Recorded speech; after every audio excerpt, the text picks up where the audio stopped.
Assalamualaikum warahmatullahi wabarakatuh. Perkenalkan, nama saya Putri Tata, NPM 1813 dari kelas Ganjil. Di sini saya akan mencoba menjelaskan mengenai mind map yang sudah saya buat dari buku Pembangunan Pertanian, Paradigma, Kebijakan, dan Strategi Revitalisasi karya Dr. Bustanul Arifin, terbitan tahun 2005.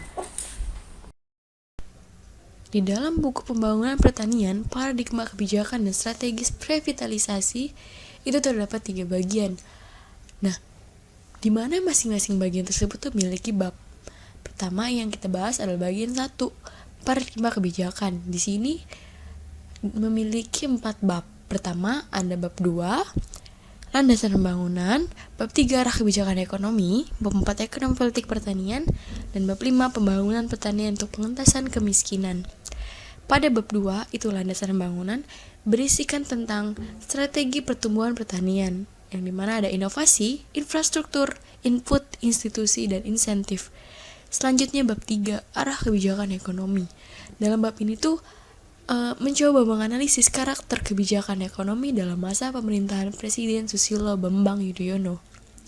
Selanjutnya ada bab 4, ekonomi politik pertanian membangun keberpihakan. Nah, dalam bab 4 ini, menganalisis ekonomi politik untuk membangun keberpihakan terhadap agribisnis dan agroindustri di Indonesia. Selanjutnya yang terakhir pada bagian ini ada bab 5, pembangunan pertanian untuk pengentasan kemiskinan. Di sini ada beberapa contoh dan saya ambil 2. Yang pertama ada perbaikan basis kelompok-kelompok petani pada setiap areal sentra produksi. Selanjutnya ada pemantapan dan pengembangan sistem institusi ekonomi rakyat yang mandiri. Pada bagian kedua, kinerja produk strategis ini memiliki 5 bab. Nah, ada bab 6, ada bab 7, bab 8, bab 9, dan bab 10.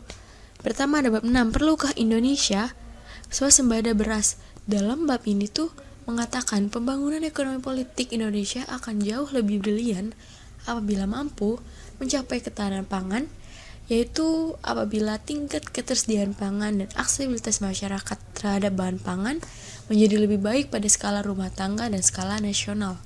Selanjutnya ada bab 7, rekonstruksi basis produksi dan rekonstruksi industri gula.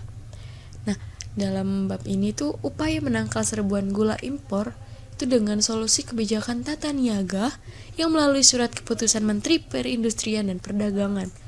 Selanjutnya bab 8, wabah flu burung dan ancaman ketahanan pangan.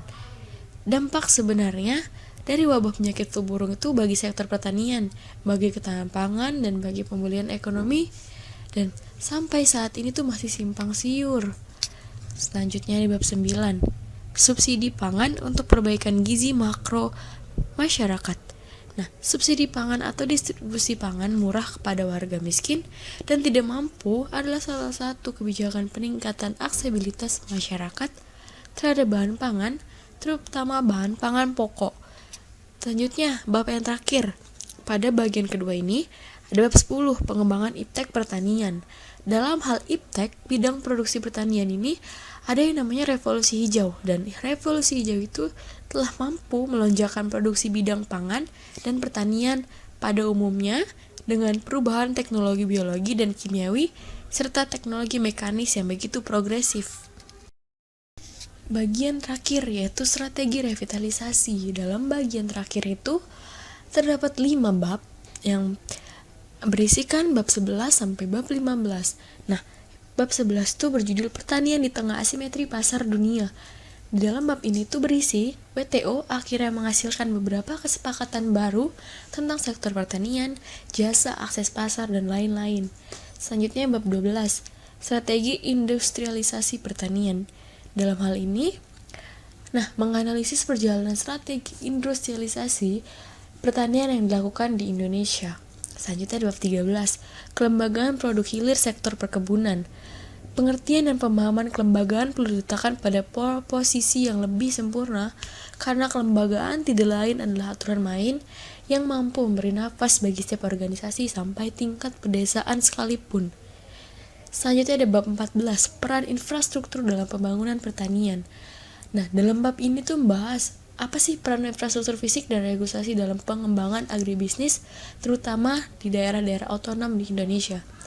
Selanjutnya, bab yang terakhir, bab 15, agenda aksi revitalisasi pertanian.